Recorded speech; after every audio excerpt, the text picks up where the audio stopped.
And speaking of comic book movies, and because I don't know how to segue, we're going to go ahead and go on to Franchise Spotlight. What's that? Franchise Spotlight. I'm glad you asked, camera. Yeah. Like Dora the Explorer. Oh Can my you say God. delicioso?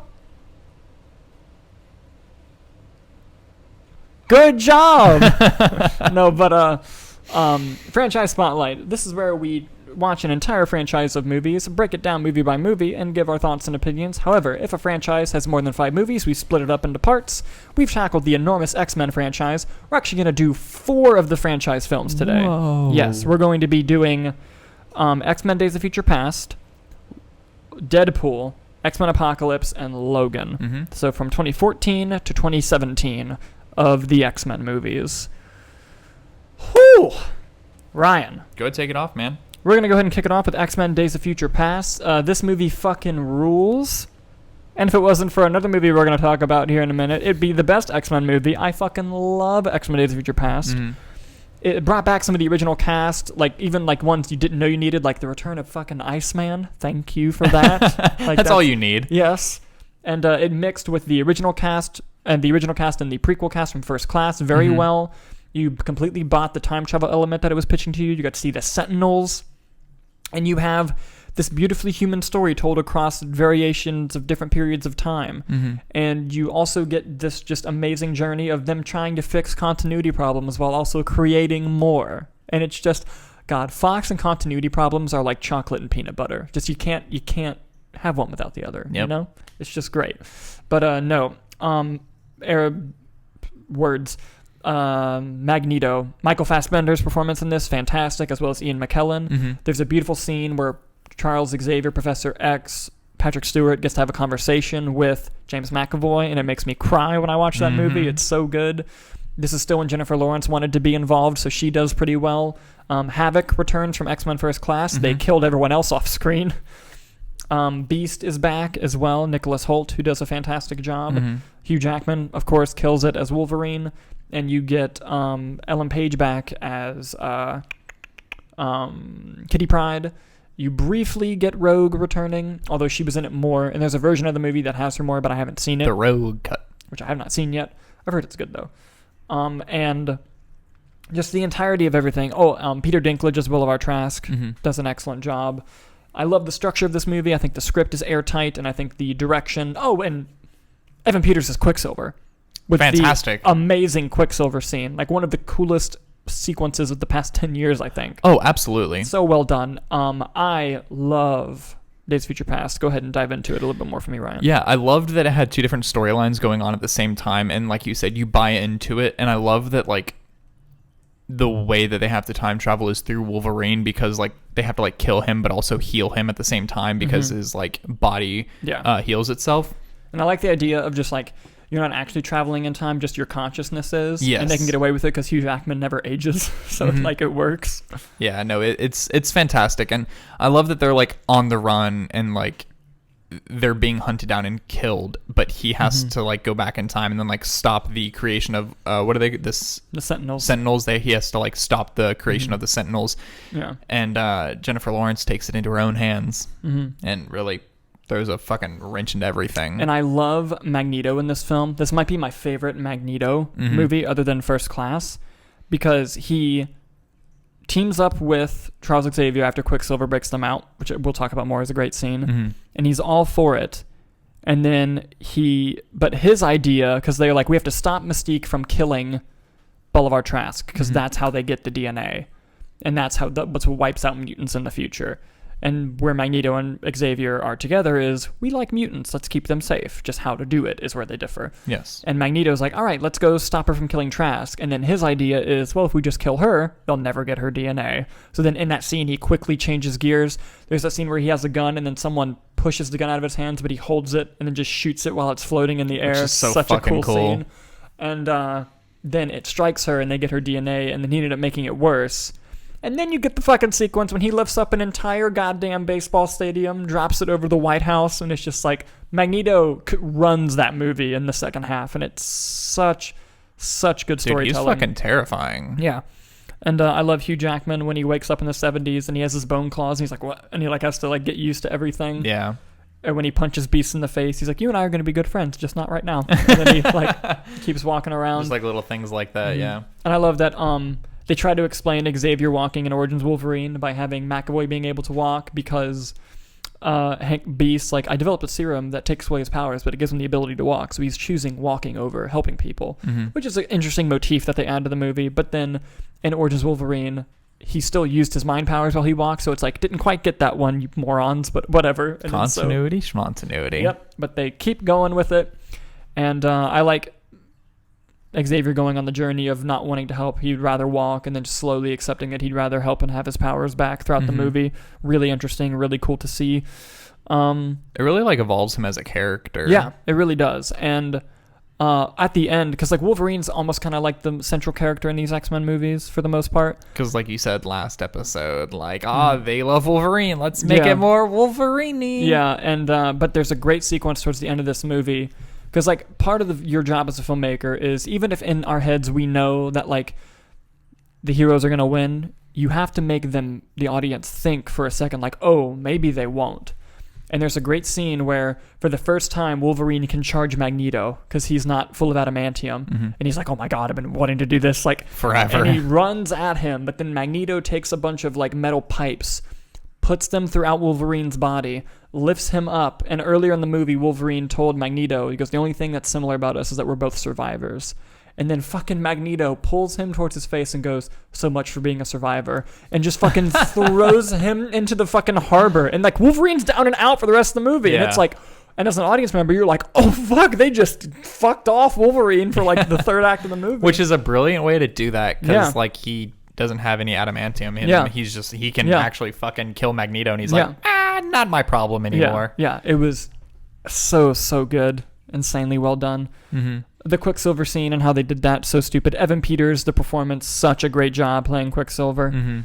I love the breakout scene. Like, it's so good. And then the CG shot of him like running around and like licking things and like having fun with his like power is so like pure. And I love the setup. Like he duct tapes the guy really quickly, puts on his outfit, and then when he escapes with Magneto, he's talking to him and he's like, so why are you in here anyway? And he goes, for killing the president. And Quicksilver goes, oh. And he looks at the guy you duct tape and he's like, holy shit. I love little things too of like whenever he holds Michael Fassbender's neck and head because he's like, hey, like fucking whiplash. Like I love little things like that. Like the attention to detail I think is like outstanding. Yeah. Such a good movie and such a satisfying ending when Wolverine wakes up in the future and the school is back. Kelsey Grammer comes back as Beast, baby. You see him for a second. You see Rogue. You see everyone. And then, just because they were like, fuck X-Men 3, Wolverine sees a woman with long red hair, and he's like, no fucking way. Goes over, and it's Jean Grey, played by Famke Janssen. And right as he's about to touch her face, a hand comes in, whoa, and the camera goes, and it's fucking James Marsden as Cyclops, and he's like, what are you doing? And it's like, dude, my theater went fucking nuts, and every time I show someone this movie after they've seen the franchise for the first time, they always freak out right there. Bringing back Cyclops and Jean Grey, and because there's a great sequence in the middle of the movie where Wolverine talks to young Xavier, and he tells them their names. He's like, Storm, Jean, Cyclops. He's like, remember these names, and remember that you always have to keep us safe and help us. And then when he sees Professor X, he goes to him, and he's like, they're alive. And then Professor X is like, well, I had a promise to keep. And it's like such a good fucking scene, such a good moment. And it was like, for once in the X-Men world, like, they got to end happily. Yeah, right. And it was just this nice, brief, happy ending that they had. Until future installments. Yeah, we'll get there. We'll get there. But yeah. Any last things you want to add about Days of Future Past before we move on? Yeah, I love that, like, this is the first time you have both iterations of Professor X and Magneto, yes, thank you. Both the old and the young in the same movie, and they feel like they're playing the same character, just younger and older. Like they're not trying, like James McAvoy and Michael Fassbender are not trying to be like what are their names? Patrick Stewart and Ian McKellen. Like they're not trying to be them. They're just playing them as if they were younger, and it really feels authentic. Like this is how Ian McKellen and Patrick Stewart would be if they actually were younger playing these characters. Like it just feels real, and I love that they have that like dynamic. bouncing back and forth, because then it adds another layer to their older selves and their dynamic going back and forth. And that's something that I absolutely love that they did in this movie. Oh, and a minor detail that I really loved is when Wolverine gets to the school is empty. And you're like, what the hell's going on? And Beast says, yeah, no, all the students got drafted. And I was like, oh my God, I never ever fucking thought about that before. Like, that was insanely good detail. And then you see Havoc in Vietnam later, which I thought was very interesting. But yeah, such a good film. Yeah, what's your grade for it? We'll do that at the end. Okay. But now let's move on to another great X-Men movie, Deadpool. Yahoo! Where they finally fixed that fucking abomination they did in X-Men Origins Wolverine. This one brings back Ryan Reynolds as Wade Wilson in Deadpool. But correctly. Yep, and what I love about it is that it was a lower budget. I believe it was like a $50 million movie. Low budget for comic book movies. Because it was the first X-Men movie that went fully R-rated. And they were like, fine, we'll decrease the budget, but here you go. Let's see if it works. And holy shit, did it work. I love the simplistic nature of the story. It's really a love story at its core about Deadpool and Miranda Bachran, I forget, Vanessa, I think is the girl's name. And he really loves her, and, he gets completely scarred by this operation he did because of his inoperable cancer.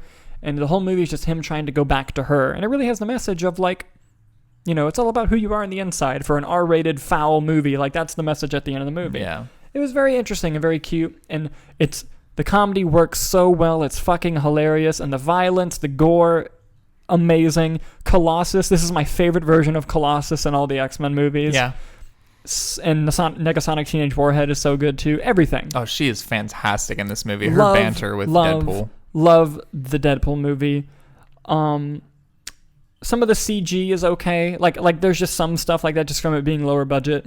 But the commanding lead performance from Ryan Reynolds, and it was the really first time Fox just tried something out of the box and new during this whole comic book movie rage, and it worked amazingly. And it was amazing to see Deadpool be able to work in that way. What are your overall thoughts on the Deadpool movie?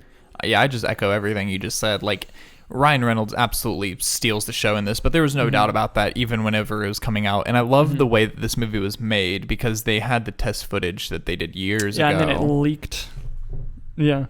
And had such a positive response that they finally just greenlit the movie from that response. And just, taking a chance on it. And like, that's what I admire most about this movie, is that Fox took a chance and it paid off very well. Very well. So much so that they made a sequel. Yes. And there's really nothing negative about this movie. Like, the comedy hits, the chemistry hits, the message hits of like you said, it's who you are on the inside, because like he's just so afraid of like getting rejected by his love that he even like has a Wolverine like mask on. Was so funny. It was Hugh Jackman. But it's a very cute love story. And he even says that in the beginning. He's like, oh, this movie is about love, and it like shows like some part in the middle of the movie, and then it like backtracks and then goes into the movie chronologically. And then I love the montage of him just killing people.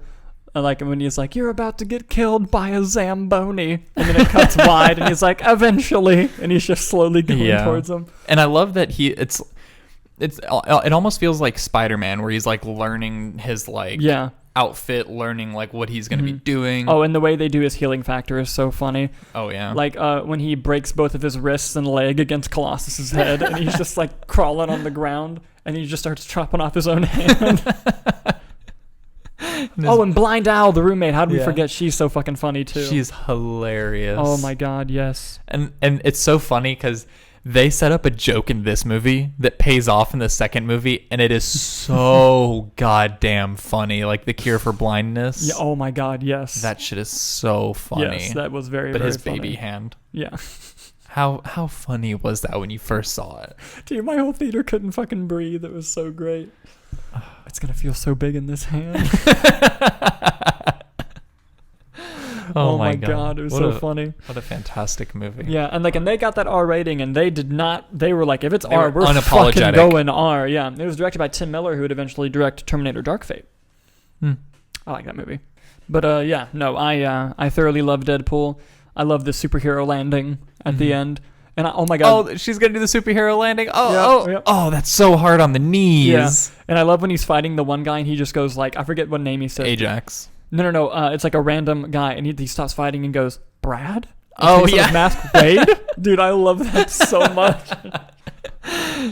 So good. And yeah, is it Ed Skeen is his name who plays Ajax? I think so. Yeah, I thought he gave a good performance in this film as well. Mm-hmm. But yeah, no, really, really fun, really great movie. And a full-on comedy. Yeah. And, it works. X-Men world, and it worked excellently. And they are very unapologetic, like I said, with that R rating. Like, they just really go for it. Oh, yeah. And let's go ahead and go on to the next movie in the franchise, which also came out in 2016, X-Men Apocalypse. This film gets a lot of hate. I don't hate the movie. I don't think it's excellent. I don't think it's in the top tier of the X-Men movies. But I don't think it's a bad movie either. I know I might be in the minority on that. I do think it has problems, but I also think it does a lot of things correctly. For example, we've said it before, we'll say it again, Magneto, handled excellently in this film. You finally, for a brief period of time, he finally has happiness, and then it just gets fucking taken from him. Which is such an emotional scene. Yeah.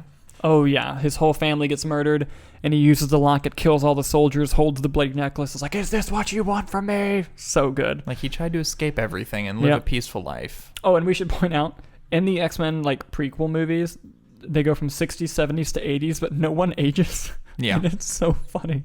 And you first notice it here. You're like, wait, it's been 20 years since First Class, and he still looks like... exactly the same. Yeah. Because then in 10 years, he's supposed to be Ian McKellen. Yeah, right. And then also in the movie, James McAvoy coming back, does an excellent job. You finally get the younger original X-Men cast. Like, you get young Cyclops, young Jean Grey, young Storm. Really interesting stuff, and I think all of the actors do a good job. Where I think the problem is they try to do the Apocalypse story and the young X-Men story, and it just doesn't work well together. But I think when they were both doing their own thing, it was working fine, but when they tried to overlap the stories, that's where it kind of fell apart. Which is interesting, because they could have totally done that in First Class. Yeah. Like, at the have a post-credit scene of, them getting Storm and getting young Jean Grey and, having all these characters, as a post-credit scene, because then you wouldn't have to do a whole story on it then when Apocalypse comes out. You could solely focus on that. So it's very interesting that they didn't capitalize on that when they did. Yeah. Unless that just wasn't even a thought back then. Yeah. And then when they made Apocalypse, it's shit, we have two different stories. Oh, young Nightcrawler as well. Which is rad as hell. I love Nightcrawler. Yes, and this is the first movie where Jennifer Lawrence very much so does not want to be there. And it's very quite obvious. funny. Yeah, she just... because she just gone in the first 20 minutes. And she just hates act in the makeup, so she's rarely in the makeup, and when she's on screen she's like, oh, it's really funny. I thought Beast does another great job. Quicksilver's in the movie, he does a good job, and they do another huge bombastic scene with him, and I love the sequence. It's very well done, but I just don't think it was placed as well in the movie as the previous one was. William Stryker comes back from Days of Future Past, the young William Stryker, and starts, messing up some mutants, which was really interesting and nice to see. Oscar Isaac plays Apocalypse, and I think he was really wasted. He kind of didn't do as much as he probably could have. Which is funny, because it looks like he cares about what he's doing. Yeah. And, him recruiting the Four Horsemen was pretty cool, when he gets Storm and Angel. And when he gets Magneto and he takes him to Auschwitz and he goes, just destroy it to the ground. And, you get to see Magneto destroy Auschwitz. That was such a cool moment. Especially since we watched his life get ripped apart twice. Yeah. So it was very rewarding to watch him just destroy it. And you buy why he's with Apocalypse, because he's normally someone who would never work for anyone else. Yeah. And I also like the camaraderie with the younger class of the X-Men. I thought they did really well together. It's when the movie starts to come together that it kind of falls apart. Although I love James McAvoy getting kidnapped by Apocalypse, and that was really interesting to see, that whole consequence there. When Havoc destroys Cerebro, that was awesome, but then they fucking killed Havoc in the middle of a comedic sequence, so you don't even get to fucking mourn it, which I fucking hated, because they always shafted Havoc, and I love Havoc, and then they're like, Quicksilver saves everybody, and then Cyclops, where's my brother? And then, oh no, they got him, and then that's it. That's how he dies. Yeah, I can't remember, because some of the X-Men movies just blend together. Did they do the Quicksilver scene again in this one, or was it Dark Phoenix? In this one, yeah. Because, I don't think it was as good, because it didn't feel authentic. It felt forced. It's everyone loved the Quicksilver thing. We have to do it again, but with Charles's school. Yeah. Which, it still worked, don't get me wrong, but it didn't feel like it was coming from the right place. Yeah, it was just agree. Everyone loved it, let's do it again. And it was placed right in this, emotional, serious moment, and it just completely detracted from what was going on. It felt very odd. Mm-hmm. Then you get some cool shit when they go to Alkali Lake, and if you're an X-Men fan, you're like, oh shit, I know what's about to fucking happen. Mm-hmm. And they take the mutants there because they're looking for Apocalypse. He starts releasing all the nukes. Who cares about that? Because then when the mutants get free, they release fucking Weapon X Wolverine, where they kind of quickly just redid Origins in 10 minutes, and it worked much better than that whole movie. Yeah. You see him in the fucking helmet. He's like hairy. He's fucking... And he wreaks fucking havoc on those fucking people in those hallways. Oh, he's an animal. It was the best PG-13 Wolverine violence we had. Until next, which we'll get to in a second. Mm-hmm. But, yeah, no. And then the third act does fall apart a little bit after, although they do a great joke when Wolverine leaves. Cyclops is like, I hope that's the last we see of that guy. Which was, ha ha ha ha. Because he's Hugh Jackman. Yeah. And he's in all of them. No, but... he really is in every single one of them. Yeah, except Dark Phoenix and New Mutants. Only one. And the Deadpools. Yeah. But, in, later in the movie, towards the third act, that's where it kind of fell apart, trying to stop Apocalypse while doing all these things. Although I liked when Magneto turned and started helping them out. Mm-hmm. And there's one really cool... There's two things I liked about the end. Oh, Psylocke in this movie as well, played by Olivia Munn, but she was fucking wasted. And Caliban's in this movie, who's also in Logan. Completely different actors, and they almost never reference each other. More continuity problems. But there's a great sequence where James McAvoy goes inside of Apocalypse's head, and he's in their own minds, and he starts beating the shit out of him in his own brain, and he's like, you're in my house now. And I was like, okay, I'll take this. I'll buy it. And then you get a brief glimpse of the Phoenix when Jean Grey comes in his mind and just fucking helps out, and you see the outline, and you're like, oh, they're finally going to do it right again this time. And they don't, spoiler alert. But you get that whole ending sequence, which I thought was very cool. Mm-hmm. But I thought that the movie's okay. I think it does a lot of things right. I just think that there are a couple things that it didn't handle well at all. Yeah. And a lot of that comes out in the third act of the film, the second to third act break especially. Mm-hmm. But yeah, overall, I still like the movie. I just think it's a step down from the previous installments. You got any other overall thoughts on Apocalypse? Yeah, I definitely think it's not bad. I do love... Like, it's always fun, and there's always something, like, thrilling about watching just a superhero team get together to fight, like, one baddie. Like, it's always fun, and the final fight is definitely just my favorite part, just because, like I said, it really just brings everyone together, and they face off against Apocalypse. Terrifying, though, Apocalypse is. It's in his name.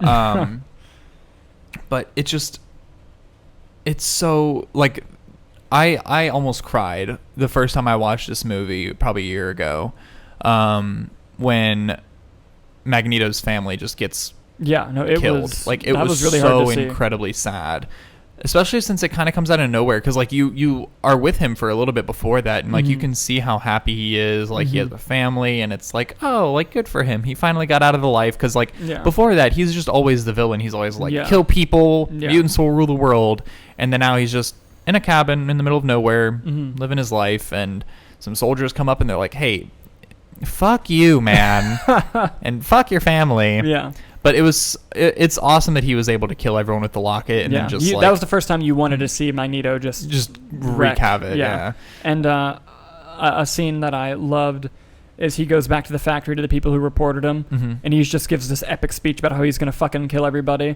Yeah. And then Apocalypse shows up behind him. He just turns around and goes, "Who the fuck are you?" Yeah. I love that sequence. One thing I hate about this movie. Yeah. Fucking. So it's hinted at in Days of Future Past that Quicksilver is Magneto's son. Yeah. And then he confirms it in this movie. And they had this perfect way to tie together that, he's doing this because he lost his family, but he's like, no, you still have family, for Quicksilver to say, but I'm your son. And I know they want to do it like, oh, the X-Men's his family, fucking whatever. But there's literally a moment where Quicksilver has a chance because they're convincing him to help, and Magneto says, I have no family, and Quicksilver can just be like, yes, you do, I'm your son.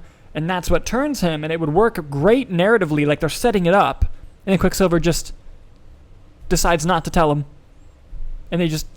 I thought that was so dumb. It's like, okay, don't set it up and then not do it. That's so stupid. What a tease. Yeah, just do it, right? And it was like Nike. Just do it. But Shia it was... LaBeouf. Shia LaBeouf, yes. I'm so sorry, yes. But yeah, no, I didn't like that portion of the movie. But overall, I thought it was okay. Yeah. It's definitely not as bad as, like you said, everyone was making it out to be, but it's just it feels messy. And like you said, it's probably because they have two different storylines that they're trying to focus on, but it was really cool to see the original like X-Men characters, but their younger selves. Yeah. And them get recruited, and it's just I feel like there's just too much going on that they just didn't know what they wanted to do, but it's still not bad. Yeah. Yeah. It was okay. Yeah. But yeah, I think we have one more for today, because we have the last part next week, and that is 2017's Logan, my guy. Which you're most excited about getting into. I know you can see that shit. I think you can. Which I gypped from the movie theater I used to work at. But it's only one of the greatest goddamn movies ever, let alone an X-Men movie. I love the opening of him just being the limousine driver, and he like gets the shit beat out of him, and he's like, fucking here we go. Yeah. And then he just like destroys everyone. I think like the 3 or 4 people who were beating the shit out of him. Yeah. And huge spoilers. I mean, we spoiled all these movies, but just again, you finally get Wolverine in an R-rated adventure from the director of the Wolverine, and he has full creative control. And thanks to Deadpool. Yeah, thanks to Deadpool. Thank you, Deadpool. But yes, the opening sequence where he just fucks those guys up. Dude, I remember in the opening sequence when he stabs the dude through the face, my whole theater was like, oh, because this is the shit we came to see. Because we've been waiting for R-rated Wolverine violence forever, and we were finally getting it, and it was so exciting to see. But they took advantage of the R rating, not just with the violence, but just for the thematic storytelling. Of him just wanting to fucking die. That's all he wants. Everyone around him died. And Professor X is in this movie, and he has dementia, Alzheimer's, but whenever he has like a episode, it like almost kills everyone around you. And then it's implied that he killed all the X-Men in one of these incidents, which is so sad because this takes place way in the future. And then Wolverine kept him because he was the only person who helped Wolverine when no one else could help. And it's so sad. And he just keeps him because he's like, he killed all my friends, but he's the only person who ever helped me. It's so emotional. And it's like, oh my God, this is fucked up. And then he has this plan where he's going to take them out on a Sunseeker and just kill themselves. He keeps this adamantium bullet with them so he can do it. And it's like, Jesus Christ, like, Wolverine, are you okay, buddy? But he just needs a hug, man. Yeah, and then you find out that Alkali Lake had taken his DNA and cloned a bunch of new mutants to experiment on them. And a new Wolverine. His daughter, Laura, X-23, who fucking kicks ass in this movie. Oh, she absolutely does. And Daphne Keane is the actor. She does really well. And Stephen Merchant plays Caliban, but a different Caliban from Apocalypse. But we're not going to fucking talk about that. Yeah. And, but God, just the pacing, the script, the everything about this script was actually nominated for an Academy Award. It's so good. And it's such a great movie. And there's a legend around movie nights where someone can Logan cry. And what that means is when I first saw Logan in the theater, I saw it with like 5 friends, and I sobbed so hard at the end of the movie that it almost pretty much caused a scene. And so now whenever something's really sad, the question is, but will it make you Logan cry? Because they're talking about me. Yeah. Because when Wolverine dies, it is so motherfucking sad. And you know what? I was okay. I was crying a little bit, right? Because it's like, I saw X2 when I was like 5 years old, you know. Like I'm like, whatever. It's sad. And then that bitch took the cross and turned it into an X. And I was like, God damn it. And I just fucking lost it. So sad. But dude, how fucking good is that scene? The shot of the woods. Oh, the berserker and all scene? You hear is, and it just like, cuts to fucking Hugh Jackman going like, oh, you finally get to see the berserker rage, Logan. So goddamn good. And, oh my God! And when Xavier dies, I've seen that movie so many times, and it's so sad because it's a clone of Wolverine that kills him, which. Great thematic storytelling where he gets to face the animalistic version of himself that he's afraid of. So good. But that stabs Charles. And then when Wolverine is holding Charles as he's dying, all he's saying is like, it wasn't me. I swear it wasn't me. Oh, it's like, so sad. Oh, it's so heartbreaking. On that scene where they bury Charles and like Wolverine can't even get through like talking without just losing it. Yeah. Oh. Dude, okay, honestly, fucking give random families a break, man. Give random ass families a break. Yeah, that was heartbreaking. That family that helped and they just get fucking slaughtered by X-24. That shit was so sad. It was really sad. Just Wolverine can't. And the thing is, Charles was trying to show Logan, like, see, you can still do this. You can have a happy life. And then just fucking nope. And Richard E. Grant was really good as the villain, too. Oh, and Boyd Holbrook as, like, the fucking southern, like... The southern twang guy. As I live and breathe, the Wolverine. Fucking... I love him so much. Fantastic. But, such a great film. And, like, it makes you think... Like, it questions your life afterwards. It's violent. It's a very deep movie. It's very deep. It's emotionally resonant. It's everything. Mm-hmm. The action scenes, great. Everything is great. It is such a great film. And I'm glad they went with this approach because, like, you could easily take Wolverine, like, I just want to fucking die because I live forever, like, as super cheesy and corny. But it's so good because, like you said, it's hinted at, heavily implied that Patrick Stewart killed everyone with one of these episodes. Mm-hmm. And, like, everyone that Hugh Jackman cares and loves for is dead, but he cannot die, even though he's now aged. Yeah. His body won't let him. Mm-hmm. And he's been Wolverine for, since the 60s. Yeah. So and he's finally, the adamantium is finally poisoning his mutant DNA. So he's finally going to die, but there's that one hero part of him that just won't let him not take care of Charles. And it's just not only that, but like as the kids as well. Like he wants to, because they have to cross the border into Canada, and then they'll be free and away from like American military. Yeah. So he like has to help them, which is why he goes into the Berserker. But like it's his final last effort to like be a hero, and it's mutants. So fucking good, dude. It's so sad, dude. No, when he's dying and he fucking says, "Don't be what they made you," to his dog. Oh my god, I'm getting teary-eyed, dude. It's so fucking sad. Such a good movie. So, question is, do you prefer the noir version? I actually haven't watched it yet. Okay. I have it. There's a black and white version of the movie. I haven't watched it yet. I will. Don't worry. Yeah. But I'm wondering if that'll like hit differently. It's the same exact movie. Yeah. They didn't add anything to it. It's just instead of if it was in noir color, but the blood stayed red, I like would Sin City. I would watch all of it every day for the rest of my life. But apparently it's not the case. But I'm sure it's still great because it feels like a Western too, which is very interesting.